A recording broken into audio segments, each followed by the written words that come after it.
Witch on a broom, she's casting doom, twisting beauty into gloom. Boom, boom, boom, boom. Flying high under the moon, casting spells dark as noon. Yeah.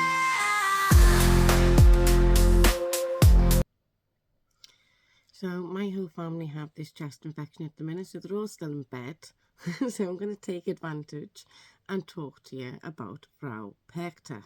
Frau Perchta, or Berchta, is an Austrian Germanic Alpine witch.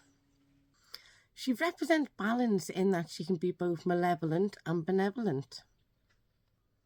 Her name loosely translates to the Bright One, and is said to originate from the word for the Epiphany night. And Frau Perchta, a winter witch, is an ancient primordial witch, a tale passed down generation to generation. Now, Alpine villages were very remote, many still are to this day, and therefore traditions and folklore vary slightly depending on the region you're from. In some Alpine traditions, she is considered a goddess of nature, as well as a goddess of winter, so more active in the winter months, but a goddess of nature on the whole.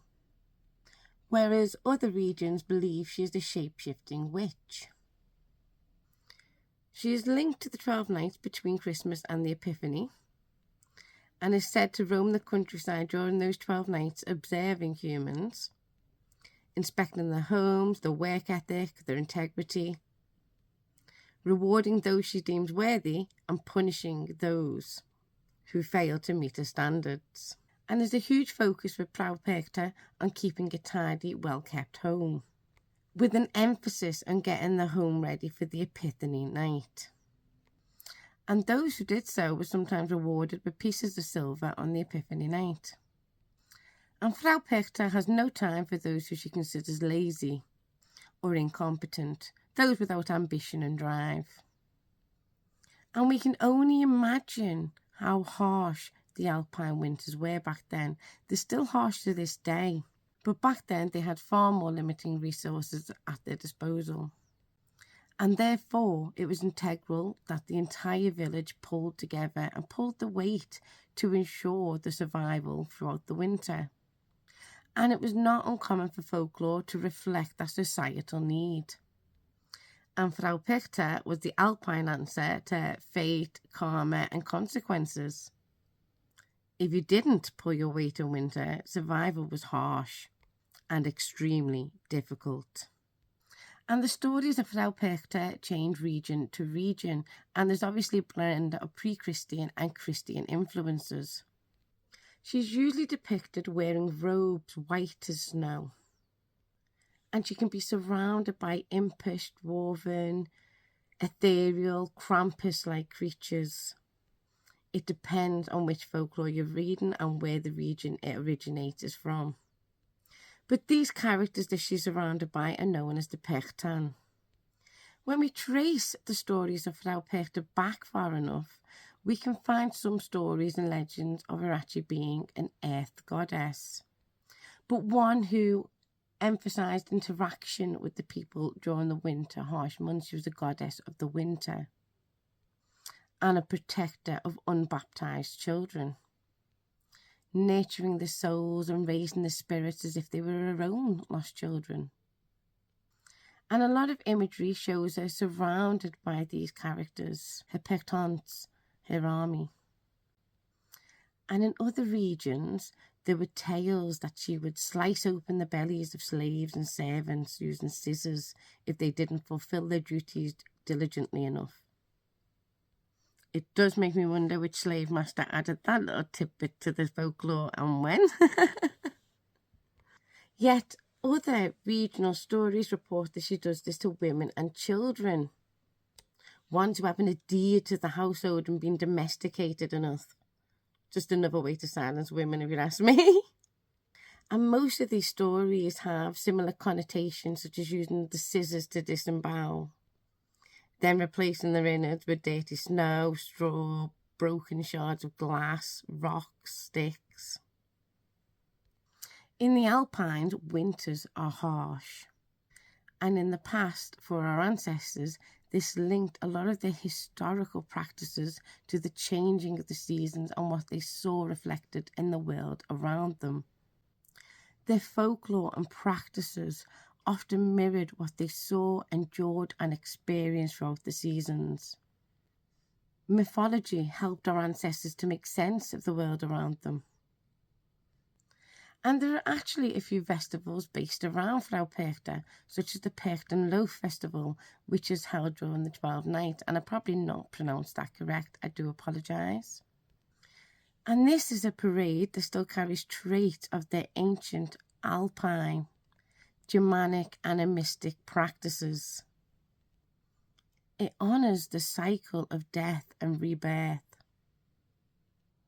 Those involved in the parades dress up.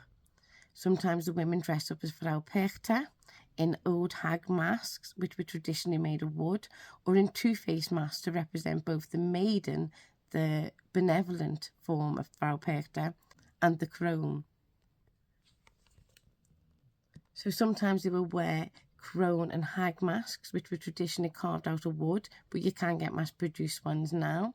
Or they would wear two-face masks, one half representing the maiden, the other half the crone, the benevolent and malevolent forces of Frau Perchta.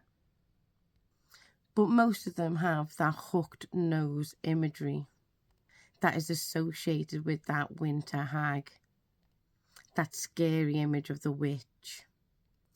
And these days, many simply use face paint.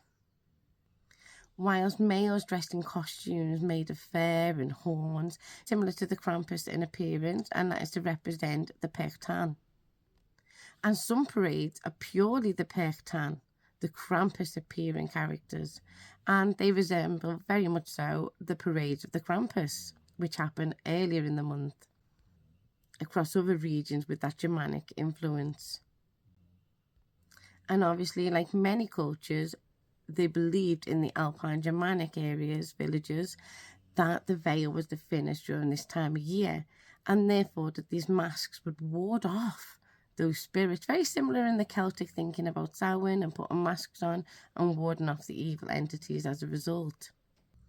And the dances during these parades are believed to build up positive energy for the year ahead. The aim of the festival was to originally manifest that protection while deepening their connection with the land around them. They saw their costumes as a way of channeling with and connecting to the spirits of the season, the Perchtan, connecting with them and appeasing them. Similar in a way to other indigenous practices globally that have them shamanic animistic roots. They would enter some sort of trance-like state while dancing and embodying these spirits. But this aspect of the festival, this trance-like animistic nature of the festival, fizzled out with the Christian influence. While still having its nod towards its ancient roots, the festival is now more focused on the battle between good and evil. Like most ancient folklore, the stories of Frau Perchta have changed and evolved over time.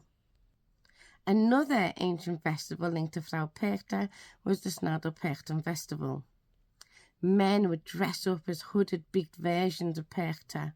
They would knock on your door on the eve of the Epiphany, demand entrance, come in and inspect your home, threaten the women and children with these long scissors that they carried, making creepy noises, and inspecting whether you'd actually fulfilled your household duties before the Epiphany night.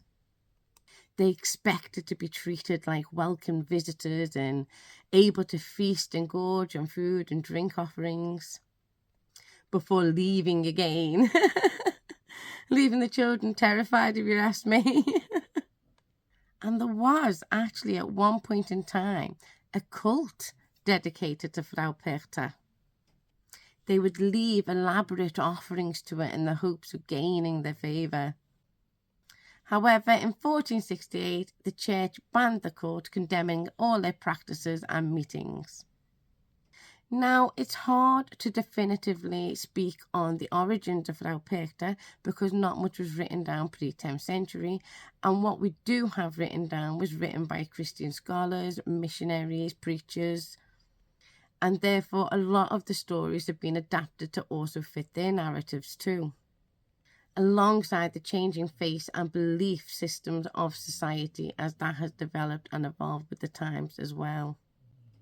The first solid mention of Frau Perchta was in the 12th century, and she's been most commonly depicted in her hag form, her crone form, likely to make her seem more intimidating and scary, with a huge emphasis on her crooked nose.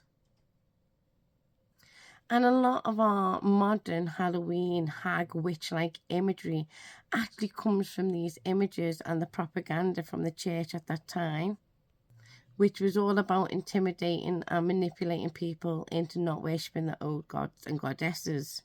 So they would desecrate their image how they could, and turn an ancient goddesses of wisdom, knowledge and primordial empowerment into something haggard and withered and scary and deformed was one of the ways they did so. The first mention of her ethereal, impish, spirit-like Krampus followers was actually in the 14th century, so 2 whole centuries after Frau Perchta was originally mentioned. Some stories state they are unbaptized children that passed over too soon. Yet, sadly, over time, they merged with the image of a Krampus-like creature. But the Perchten also had the same good-bad duality of nature aspects about them as Frau Perchta does herself. But again, character-wise, they do also share traits with the Krampus too. And if disemboweling them alone wasn't bad enough, in other stories, Frau Perchta would capture children, put them in a wicker basket on her back, take them off somewhere, stamp on them a bit, and then disempower them after that. I think I prefer Elf on the Shelf. Frau Perchta also has links to the Wild Hunt, which falls during the 12 nights of Yuletide. So we get that 12-night link again. And is also considered a goddess of weaving and spinning. So that fate and karmic decision-making choices coming in there to that imagery, that symbology, is regularly linked with the goddess Perchta, as well as Berchtold. And Berchtold was the masculine god that led the hunt pre-10th century. Now, the links to Frau Perchta are actually quite evident when you look into who she is. She had many goddess-like attributes and mothered deceased children. She also provided comfort to those who were struggling to conceive, those who had lost children, and those suffering from postnatal depression afterwards, known back then as the darkness of motherhood. And Perchta eventually became the symbol of pride, sinful worship, and vanity when her followers refused to give her up with the Christian influence. And in response, the church desecrated her image in the hopes of swaying her followers, but all that did was actually turn it into an icon of sovereignty, an image of determination and strength, empowerment, integrity. So it actually made the image of Frau Perchta more powerful than she initially was. And there are other similarities worth noting, such as Frau Harder or Frau Holly, more weaving and spinning goddesses. And the Grimm brothers appear to have merged Frau Perchta and Frau Hulda together, and then obviously popularised those stories across the West, which is where that hooked crone-like nose really became well known and popularised about witches. But another potential link worth considering is actually the Cailleach.